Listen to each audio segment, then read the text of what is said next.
আগে এই শালার কথা সবাই শুনেন, তারপর আমি কিছু কথা বলতেছি। আসসালামু আলাইকুম। আমার ফলোয়ার যারা আছেন সবাইকে জানাই জুম্মা মোবারক। আর আজকে আমার মনে কষ্টটা আমি শেয়ার করবো, তো আপনারা ভিডিওটা দেখেন না প্লিজ, আপনার তেলা মারেন। আর যারা তোরা কমেন্ট করো খাঙ্কির পোলারা, তোরা সবির মার হেডাও কিন্তু ফাড়ালাম, আর সবির বেশি কিন্তু আমি ডাইরেক্ট কোর্সবার করাম। বান্দির বাচ্চারা, শহরের বাচ্চারা, তোরা আরে সাংমাসা লাগালো ওই খাঙ্কির পোতান যারা বকলে তো সাংমাস সারা হইব না। মান্দার পোলারা তোরা কিন্তু ভালোই যাইস গা, তোরা সবির হয় খাঙ্কির কি করবো আমি, তোরা একটা ফাইলে কমেন্ট বক্সারে একটা গালি দিলো, দিদি গালি দিবে সবির মারে মনে করেন একটা ফুল গুলাম সবির মারে না ফুটাডু। শুন, তোর আমি একটা কথা বলি শুন। এমন তো আমার আইডিতে স্ক্রিনে তুই কোন তো কাউকে রোস্ট করে না বা গালাগালি করে নাই। আজকে তুই বাধ্যতামূলক করাইতেছ, কেননা আমাদের নবীজিকে তুই অসম্মান করছস।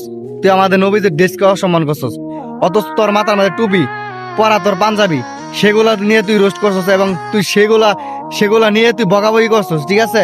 সেগুলা নিয়ে তুই গালাগালি করছস। তুই রোস্ট করবে বালা কথা, তুই কন্টেন্ট ক্রিয়েটর নিয়ে রোস্ট করবে গালাগালি করছস বালা কথা। তুই কেননা আমাদের নবীজির সুন্নতকে অসম্মান করছস, সেগুলো কোনো সময় মানবো না।